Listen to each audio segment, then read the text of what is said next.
Hey, everybody, welcome to another episode of Beyond the Case, which is a podcast where global leaders from Harvard Business School's OPM community join in a personal capacity and they share the real decisions, life principles, mental models that go behind building enduring companies.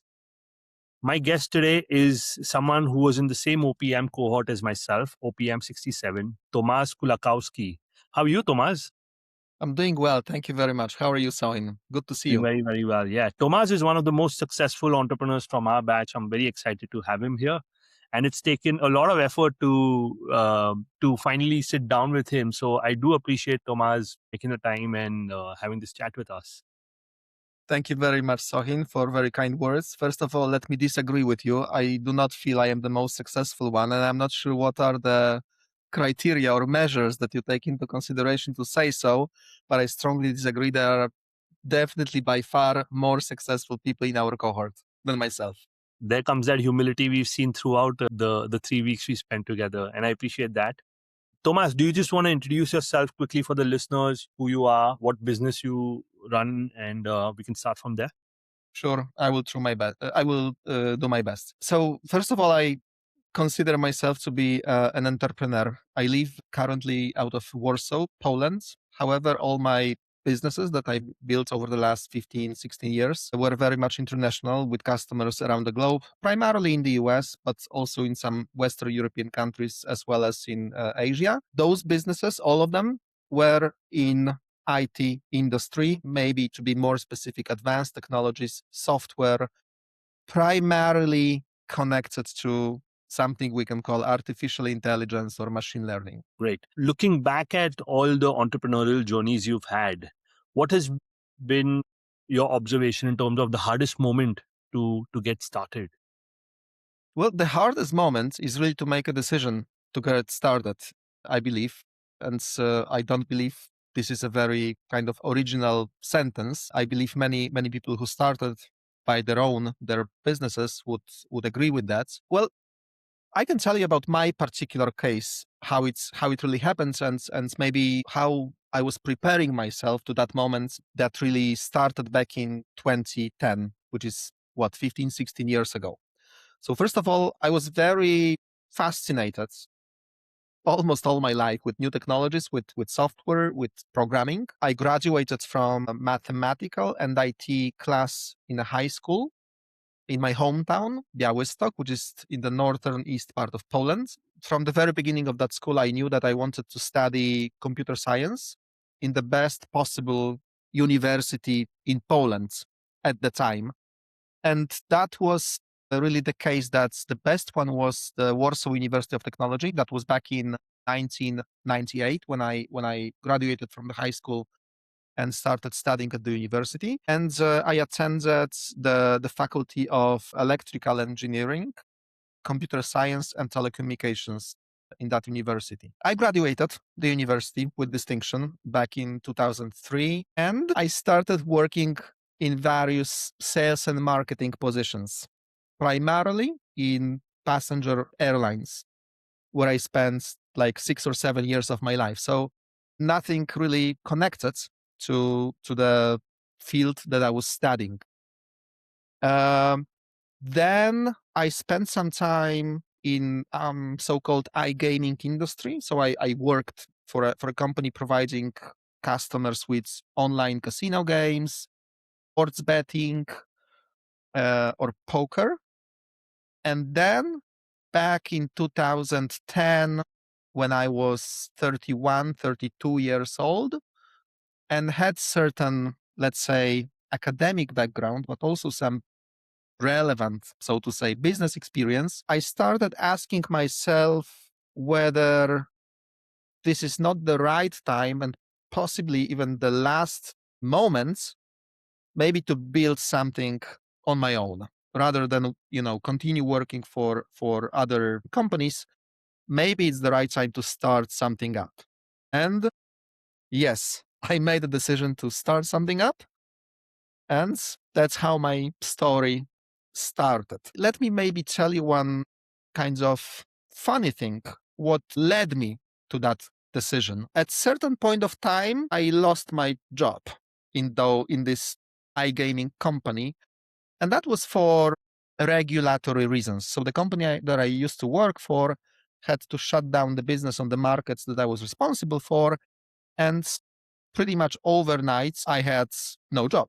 Right, I was around 30 years old, and having spent some time working in directors or managerial positions, I got used to quite high salary, to be honest. And it was quite challenging for some time to find the job that would, on one hand, be, fascinating or interesting to me and ambitious, but also on the other hand, a well-paid job. It was a challenge over a year, so to say.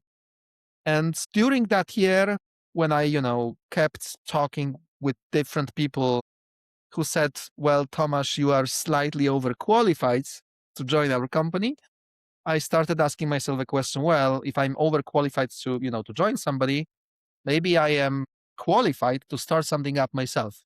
And that was the really kind of underlying reason to consider starting up a business. What were some of the initial challenges you faced when you started out as an entrepreneur? And you were not too young then, you said 31 or 32, which is a little later than most entrepreneurs who may attempt this fresh out of college.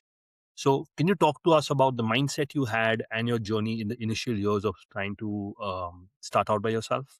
So first of all, when that idea came to me for the first time that I can start something up myself, I knew that it would be somehow connected to IT industry. First of all, because of my academic background. Second, because I felt that this is really the world that I still understand, although, it's moving faster and faster. The development of technologies, is the pace of development is exponential, to be honest. But I still felt I understand that world. So I knew it will be something in that space. One of the challenges, the fundamental challenge, I would say, that I understood from the very beginning was to find the right co-founders. I knew that you are much, much stronger with other ambitious, talented, intelligent people than when you are on your own. So my fundamental challenge was to find the right partners. And I was lucky enough to find them quite quickly. You recently sold a company to OpenAI. Firstly, huge congratulations on that. Could you walk us through that journey in terms of going from scaling to eventual exit and Sure. what life has looked after that? Sure, absolutely. So that requires a certain background. So let me tell you a few thoughts that will explain, let's say, the final result better. So the first company that I co-founded back in 2010, and I became the CEO of that company, was a software house. We created software that was required by our customers. Primarily, that was very much connected to telco companies, manufacturers of telco devices. So pretty, I would say, demanding when it comes to the difficulty of creating that software, but that very well addressed the team that I started building at the time back in 2010. However, that particular team, and it started with my major partners, business partners, was always very talented and experienced in such fields as mathematics, computer engineering, computer science, and programming, and algorithms. So it was quite natural for us to start building a strong algorithmic slash data science slash machine learning team. And we started building that quite early, back in 2014. By the way, I remember a journey that I had with my business partner. His name is Piotr. One day between San Francisco and San Jose on one-on-one back in 2014. All over the place there were billboards using cloud technologies, right? And I asked Piotr at the time, Piotr, what do you think? What's going to be on those billboards, let's say in 5, 7, 10 years from now? And we agreed quite quickly that it will be AI, machine learning or AI, right?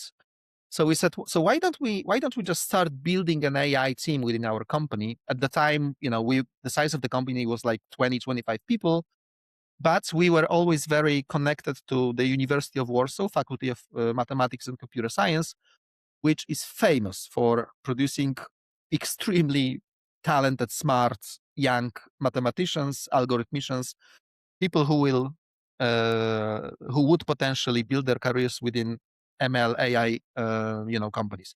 So we started building that team back in 2014.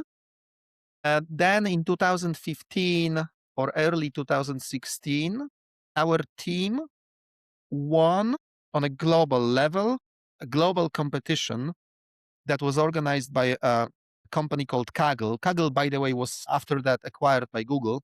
It was a community of data scientists, global one, that was competing internally, building machine learning / AI solutions to solve particular business or technological problems. At the time, we won a competition organized by Kaggle and NOAA, National Oceanic and Atmospheric Administration from the US.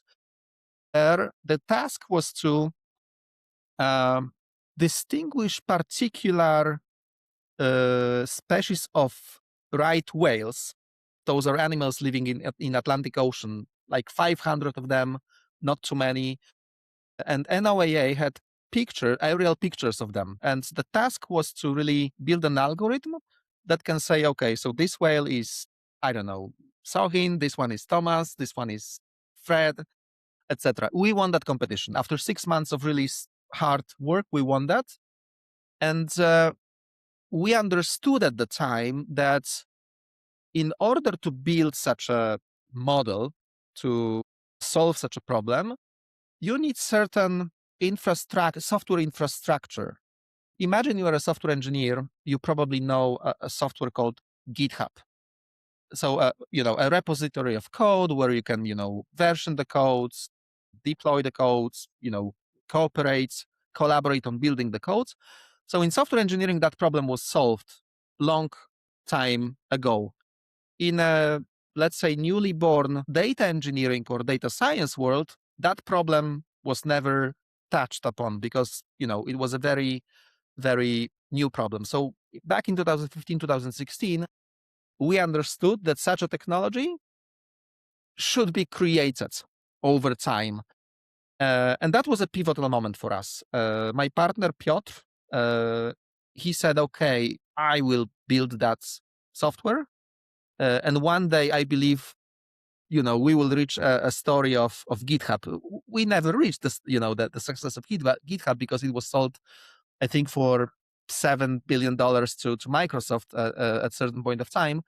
But anyway, we recently sold that GitHub for data scientists or data engineers to OpenAI, and we are very proud of that. Congratulations once again, and what an incredible story. The difficult technological problem to be solved, particularly 10 years ago, because with current technologies, it's much easier, and you can solve it at home by yourself. But 10 years ago, when the computer vision technologies were not that much advanced as they are today, it was a real challenge, and it was a huge success described in American Newsweek, The Atlantic, and many other American newspapers. You've sold multiple companies. Looking back at the experience, which part of the sale process do you think is most underestimated or is unexpectedly challenging? Difficult question. As long as there is no closing and the bank transfer is not done, you cannot be really sure that you would be successful. Right? So first of all, it's always a very, very sensitive process, and you have to remember that. To be more precise in answering your question, I believe that the whole due diligence process is always, you could say, a risk, but again, maybe a sensitive process is a better description of that. It very often takes much more time than expected or than you agree with the purchasing party, the purchasing company. Very often you actually learn something new about your company during due diligence because there are many things that you don't spot every day when you are working operationally in the company, and sometimes you simply learn something new about your company once somebody from external world comes to the company and starts reviewing your documents and operations. So that's always a sensitive and sometimes unexpected process. But one step backward, I believe the most challenging thing is really to find the right partner or purchasing company, be it a strategic buyer or private equity. Crucial, sensitive to find the right partner to talk. And to be honest, you've got that feeling in quite the beginning, whether it's the right partner or not. You feel whether there is the right chemistry between yourself and himself, and it's very important. It's very important to have the right partner. As again, I don't believe it's very original thought. I believe it's pretty in line with common sense. If you could go back and change one thing from your first exit, which you might probably do differently another time, what would that one thing be? Don't believe I do have a good answer to that question, because I am extremely happy, particularly when I reflect on that process after a certain period of time, and it was like 3 years ago when we closed the when we closed. So from the perspective, I'm extremely happy that we closed it at the valuation that we agreed with the purchasing partner. In this particular case, it was a private equity, because I believe we simply got a very good price for the company, right? So from that perspective, I wouldn't change anything, because if I change anything, I could potentially lose the deal with the partner. Maybe one reflection that I could really share with people attempting to sell their first business would be the following: depending on what you do and depending on your, let's say, competitive advantage on the market, it needs to be taken always into consideration. But in general, I would say, don't be too demanding towards your first purchasing partner. I believe it's always better to close the first sales even at slightly lower valuation that you would like to, than not to close it, because closing it and getting paid for your first company opens up a lot of new doors to you. First of all, you have a certain success story and you can build on that. Second, the money that you receive may give you quite a lot of freedom in your future life and starting up new ventures. So you may be more demanding in the future, and you may not have a chance to be demanding if you don't close your first sales, right? So be less demanding, close it, and take it from there. After all the success that you've had, why did you go back to school? What drove you to go back to OPM at Harvard Business School? Super question. So there was one particular reason, kind of fundamental reason, I wanted to attend OPM. When I made the decision, I was 45 years old. Now I'm almost 47.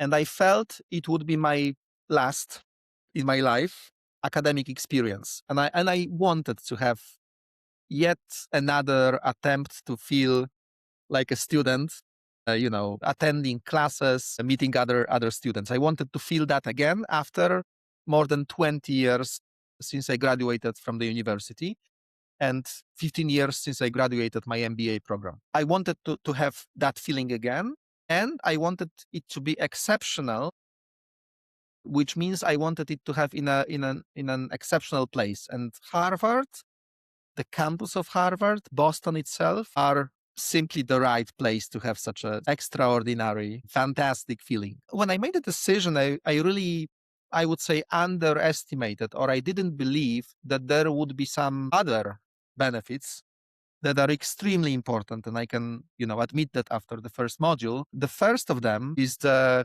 quality of the other students. Extremely successful and inspiring people with extremely interesting life stories from around the world, from different industries, in different age, and with different experiences. That's something that I never ever expected and never met before. Extraordinary experience. Education, that feeling to be educated again, fulfilled, cool people, fulfilled. And last but not least, the Harvard itself with their professors. All those cases, all those classes, were led by professors who did not only, read the case themselves, they wrote the case, but more importantly, their life experience, their personal or professional experience very much corresponds to what they are teaching about. In other words, they are credible. There is like 100% credibility in who says what, in the class, right? And last but not least, it's very interactive. So it's not only, a professor talking, but it's not a professor speaking, it's a professor talking to other students and sharing the experiences. Fantastic experience. Great. Any such takeaways from the OPM program that have stayed with you that you want to talk about? Or any cases or any professors? Maybe two of them, or maybe three. Professor Gibson and the military case from Afghanistan. Very moving, I would say. I was very moved about that. And in particular, when Professor Gibson said that, he was a pilot himself in Afghanistan. So that's the kind of credibility I was just talking about. That was really cool. And the second, Professor Anand, an extraordinary guy. I remember his first lecture when the first day, pretty much probably first or second lecture of that first day, like all the class were laughing all the time. I don't know whether you remember that, but like for me, it was extraordinary experience. He was extremely serious. The case was serious. I think was it Toyota? I don't. I believe Toyota was the first case he did with us. Yes. So a serious case, Toyota excellence, etc. And the professor who for like 90 minutes keeps the whole class laughing, right? That was cool. But what's even more important, and Professor Anand also led the last lecture of the module, right? And it was so serious. It was about those balances, balance sheet. It was about relationships in your life. It was so serious. It was so touching. I was very moved. I Um, think almost everyone had a tear in their eye with the last lecture. Yeah. so that's yet again a proof of the quality of the professors there. And I will gladly come back this fall to the module to continue that extraordinary experience. Tomasz, since you're from AI and you've had success selling your most recent business, your most recent exit was to a company specializing in AI, OpenAI. What do you believe is the biggest misconception you see executives having when they try to adopt AI? Well, I think it's again, I will not say anything particularly original here, and that's something that may be quite intuitive for yourself or other listeners. Managers, CEOs, C-level positions or people on C-level positions, they very often seek immediate return on their investments, right? Unless you define the problem the right way, unless you provide or acquire and provides to your team, be it internal or external, the right data, you may simply not reach the results that you would like to reach, right? So it's extremely important to know which particular part or area of your business to, let's say, to execute first in that space or apply AI, in which part of your organization to apply AI in the first instance. Define the problem well and, well, employ the right provider of that service, right? Be it again internal or external, but have the right people to answer to the problem. That's always challenging and something that must be focused on. How would you define a wise man? A wise man. I would use the following words: a man who can listen, rather listen than talk, or listens more than talks. A wise man would never allow him to be the smartest or the most intelligent man in the room, because if you feel you are the most intelligent person in the room, that means that you are in the wrong room. So allow smarter people to be with you, to be in the room with you, because that will be something that will develop yourself. What else? A person who is able to share not only the knowledge, but in particular the success with other people who contribute to that success. You asked me like prior to the interview that potentially we may talk about one or two books that I would recommend to the listeners. So I took that one. It's called Leaders Eat Last, and I believe it has a self-explanatory title, and that also corresponds to your question. Allow your people that work closely with you to feel they are not hungry. They've got what they need in their life, right? Once you have such happy people around you and smart people around you, I'm sure you will be happy and you feel smart yourself as well. If you could speak to the younger version of yourself who was starting Cody Lime in 2011, what would you tell him today after everything that you've seen and been through? Started earlier. Started earlier, right? I started Codilime when I was 32 years old. If I had an opportunity to live my life again, I would start it at the age of 20 or 22 or 25. I do not regret my previous life. It was cool. And I learned a lot. However, that entrepreneurial journey or experience is extraordinary. And if you can afford it, if you're not sure whether to start something up or not, do it. Start it up. Be brave. That would be my advice. Thank you, Tomasz. What a powerful episode. It's been an honor to have you on this podcast. And I look forward to staying in touch and seeing you again soon. Absolutely. Thank you very much, Sohin. My pleasure to be interviewed. And I hope to see you soon again. Um, Thank you. Bye bye.